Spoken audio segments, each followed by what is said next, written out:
Hello and welcome to my 6-day Christmas special series of Scilence, a podcast that gives women in science, technology, engineering and maths, or STEM, an opportunity to be honest and open about what it's really like surviving and thriving in an often male-dominated world.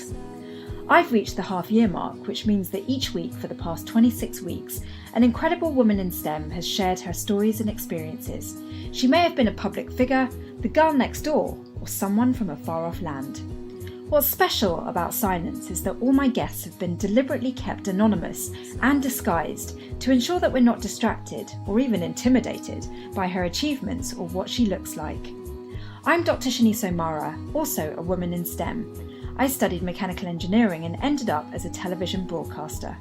Through my work reporting on some cutting-edge technology and innovation over the years, I've met some incredible females from a diverse range of STEM fields, and some of them have been brave and kind enough to share their personal stories with me on this show. These women have been doing groundbreaking work within the world of STEM, but what has been most impressive and inspiring for me is learning about their human side. Here are some of the best sound bites from across the first 13 episodes. It gets raw, upfront and transparent, and I hope what you hear in the next half an hour, over the next 6 days, resonates with you too. If so, please do subscribe to Scilence and maybe even leave some comments and reviews. I'd love to have your feedback.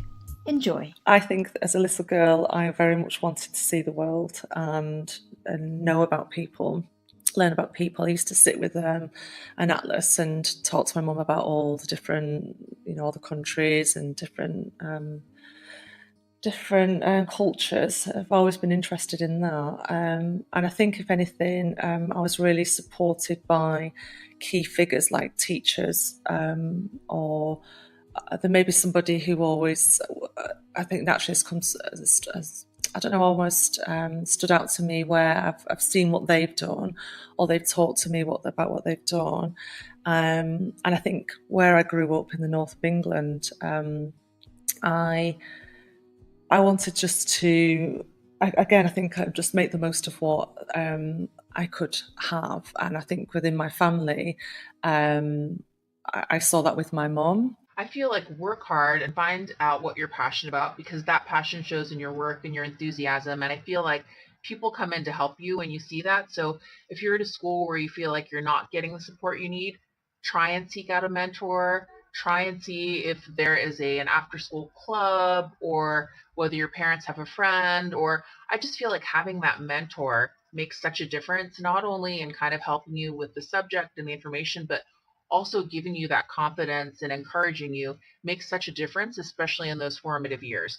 When someone told me, like, you can do it, you're going to be successful, like, I believed them because they were a teacher, they were much older than me, they were experienced. It just gave me confidence. So I feel like if they can find a mentor at their school, even if it's a senior at the same school or a professor somewhere else, just having someone like that who can help nurture that, especially at that age, you really value the opinion of someone who is older and more experienced, and you really trust it. I felt like that. I really trusted it. When someone said, you're good at this, you would be good at that, I believe them. And I thought, oh, I should think more about doing this. I'm really conscious that, sometimes it's luck and your path forks in a different direction. And sometimes it's encouragement. And sometimes it's just a constitution that's been given the right conditions. I don't really know. I mean, I think with all of that said, the importance of having role models around is a big one. And just seeing people who look like you doing the thing you want to do. I mean, that I really do believe in that. We always need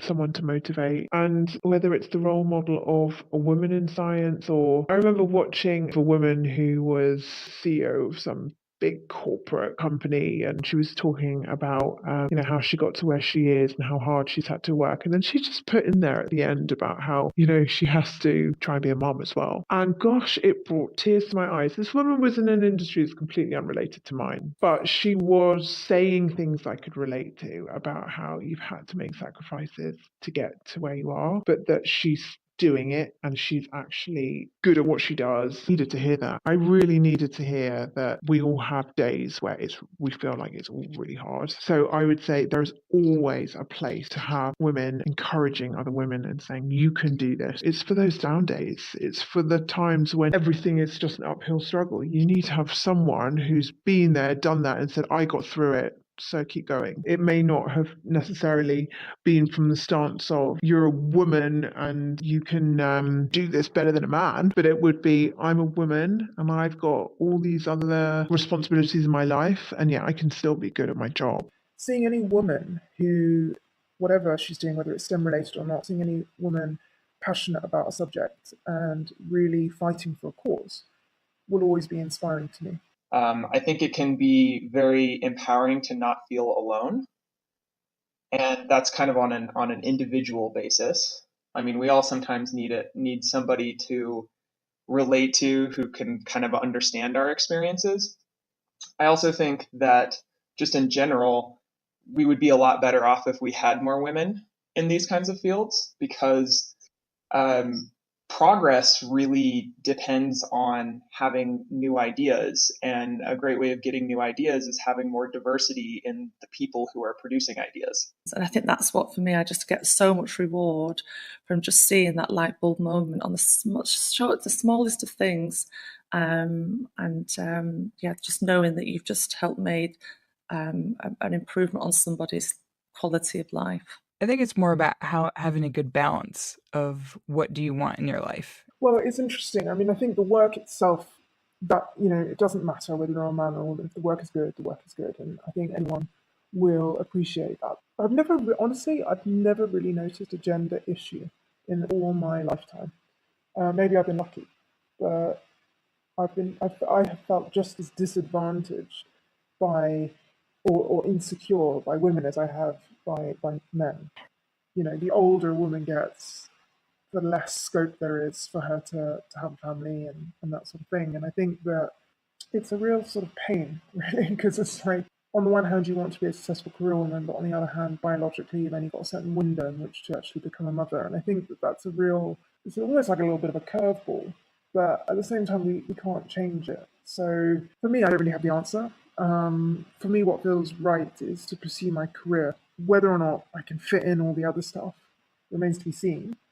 But I'm not thinking too hard about it. I'm not worrying too much about it, because I really do believe that things happen if they're going to happen. And I've never been the kind of person that sort of tried to plan every last detail. So I think it's very important to do what makes you happy. And I think right now the only thing that kind of satisfies me and makes me feel excited to get up in the morning is to do that project, to think creatively for half the day, and then the other half of the day use my more mathematical side. That kind of stuff really, really satisfies me. So for now, I think that's enough. I still believe that if you reach out to people, you should be able, you're likely to find mentors or role models. And failing that, actually, there are lots of men who support women as well. There are lots of men who are aware that there's an issue in terms of gender equality in STEM areas, and they're quite willing to support the younger generation of women as well. So I've been able to benefit from a few men mentors myself. So there are people out there, regardless of their gender, who are willing to help. So I wouldn't let that stop me if I were a young person in engineering or maths or science today, whether I had a female mentor or a male mentor. The point is, I would go after the knowledge wherever it is. I think I lack a lot of respect. I had to gain my respect, and I feel like I recently got the respect of my fellow teammates and managers after 2 years of working. People didn't trust me, and people did definitely go out of their way, since we're such a fast-paced company, walk up to me and ask me, what am I doing? Why am I doing it this way? And in kind of a tone that I didn't hear asked of the other peers. Like, I was less trustworthy in a way. Some of the role models I've had or kind of like positions that I wanted to be one day. Having that space has been really, really helpful for me. And that's something that, hopefully in the future will carry into the industry as people my age start getting into the industry and being able to do that. And knowing that there is, for lack of a better term, a sisterhood that goes on in school, out of school, doing anything. Being a woman in STEM can be really fun and really rewarding. Even if sometimes there's like guys who don't think you belong there, or there's, you feel like you have to put in an extra level of work to be taken seriously. If you like what you do and this is what you like to do, then this is what you should be doing. I think the only time I ever really noticed gender was playing sports. I was a very sporty kid, and I'm still sporty now, but I think that's the only time I've ever really recognized that I'm a woman, because as a woman, you can't necessarily run as fast as a man, and you can't necessarily throw as far. And I think that does sort of put things into a slight perspective, but it's all physical. Most of what we do in life is actually more of a mental process. So I think from a mental point of view, when it comes to using the brain, there is no real limitation to what we can achieve as men or women. Very proud to say that. I also know, I forget the statistic, but a lot of women also drop out of mechanical engineering during the transition between graduation and getting that first job. I was very conscious of that fact. So I told myself my first job has to be a hardcore mechanical engineering job. So I've been working now. I graduated 2 years ago. So I've been working at the same company for 2 years, and it's been a crazy but amazing experience there.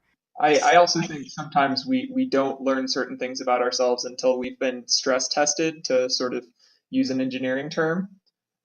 Certainly, that's what I found, that some of the times when I'm under the most stress is when I come to realize sometimes, just what my mental state is sneaks up on me, because I don't realize that I'm taking on too much and trying to do too much until, the straw that breaks the camel's back. It's kind of an ongoing process. Not ignored, but sometimes not appreciated for all the work that we do. The earlier you start asking questions, the better. And don't be afraid if you end up not going down the road you expected, because you will always come back to what you really love doing and what works for you. I've got some friends who aren't going to continue working in the field that they studied in now. They're going on to something else. And I think that's about life, is, we don't always have to go down this one path just because. It's important to get education. It's important to be able to study and apply ourselves. But some people don't go on and, do additional courses, and they do excel in their excel in their careers. Some choose to be stay-at-home parents and then go into something later on in life. Don't be afraid to ask questions to people and reach out for help. I've had a really interesting relationship with failure. But ultimately, I can say that I look back and it was the fear of failure that kept me going forward. Is it such a negative thing? I don't think so. It used to be crippling to the point where I wouldn't even want to start. But I think for the most part, it's been my driving force, and so there's a part of me that's grateful for it, because I think without that, I wouldn't be as far along as I am today. So I think it's a love-hate relationship. I would just ask. I wasn't afraid to ask if I didn't know the answer. And I think that comes from going to an all-girls school and having that confidence where they always encouraged us. If you don't know something, ask someone. There are resources to help you. Doing work that is at the forefront is lonely, and it definitely takes courage. And yet I do think there's courage on display across so many kinds of trailblazing industries, or be it immigrants who came to a new country to pursue their dreams, whatever it is. I think change requires courage. And then you just make a choice. Do you just want to survive, or do you want to leave the world better than you found it? And sometimes I have that feeling of when I get a job, when I actually become an epidemiologist, I feel like I'm going to be a fraud. I don't know. It's just this feeling of I'm not meant to be here. Because sometimes, I still compare my mind, I do have an interest in science, but I'm still that person that reads like fantasy books and stuff like that. So it's like sometimes I do compare my mental space to other people's mental spaces. It's funny you should say that because, gosh, there are moments of those, of course. Yeah, exactly how you just said it, where you go, why am I doing this? I've had, hairy moments where I go, okay, I'm just going to go and be a lifeguard and just sit by a pool and I'm not doing this job anymore. And it's at those moments you wait, you wobble, and then you get through whatever it is, and then you go, oh God, I love this job, really. It is pretty difficult whenever you do have to compete for some of the same things, and since there aren't as, so I don't like to say that there aren't as many opportunities, but sometimes whenever you do see like these amazing women not get accepted to these grad schools or not get accepted to these research internships or have a professor turn them down for research, it is a little disheartening. And you see that, well, if they couldn't get accepted and I haven't done as much research as them, I can't get accepted either. It does make you want to feel more competitive because you sometimes tend to think that it's because you're a woman or something along those lines. And so I'm not really sure if I have like a great way to, I guess, to overcome that thought process. Or there's a lot out there that works against us, I think. And, it has to be the courage to overcome whatever each next thing is, even the courage to like overcome our own thought processes, and to know that like you are where you should be, I guess. But it's interesting because I had a real fear when I decided to try for a family that I might lose my momentum a little bit, or I might lose my passion for the job. Because essentially what my job is, I'm there for people when they are needing help with their pets. And so, and when I'm there, I'm 100% there. And so, of course, when you're a mother, I was worrying that would take me away from that responsibility a little bit. So when I did become a mother, I realized I better get quite good at compartmentalizing my life. And that's how I dealt with it. So, when I'm at work, I really do just focus on that. And I'm still trying to achieve this, but when I leave work, I'm really trying very hard to put that to bed. And when I'm home, I'm a mum again. That's an ongoing struggle. I love what I do. So when I come home, I'm still thinking about it and still want to talk about it. And, the way I sort of handle it is that I just try and time manage. Failure is sometimes a really good teacher. And hopefully that means that it's worth it to take a chance, because even when things don't work out, you'll learn something from it. I know for me, something that's been a motivating factor is fear of regret. So sometimes when I'm not sure whether I want to pursue something, for example, whether I want to major in aerospace engineering, I think to myself, well, in X many years, 5 years, 10 years down the line, how will I feel if I didn't try? And sometimes, for me, at least personally, that can help as a motivator. It calls out that learning how to learn is almost more important than what you're learning. And I feel similarly about mental health in that it goes back to the oxygen mask rule kind of thing. Put your mask on or else you can't, before you help others. Because if you can't figure out how to stabilize your own well-being, then irrespective of the subject matter, you will not be able to excel. And, I think too many people put up with an enormous amount of stressors on a daily basis in their workplace without ever questioning that those things may be detracting from their ability to contribute or to excel or to continue learning. It's like when you're just getting by and you're not really paying attention to optimizing, yourself, then how are you delivering well in the workplace or with your family, when you're stretched thin? So I definitely agree with you. I think that well-being and I think some of it's cultural. We're lucky that we live in a time when people are talking more about therapy and mindfulness and presence and all of those things. You know, we're starting to question a culture of busyness where you're bragging about how little you slept. I think that self-awareness also underpins that, and knowing what you need and how you work well, each of us. Like I said earlier, at the core of who we are, we want belonging, and we want to have people around us who encourage us, who validate us. Now, if you don't have that, I think your outlook on life might be more aggressive than it should be. Because I know personally from my experience that just having the support of my friends, especially when I face obstacles, telling me just keep going, things will happen, don't worry about the situation now, just keep going, put in the hours, put in the work, it's possible. I think that always, without fail, takes me out of a rut when I get down sometimes, and encourages me to just keep going. And then I realize actually they are right. Actually, things are going well now.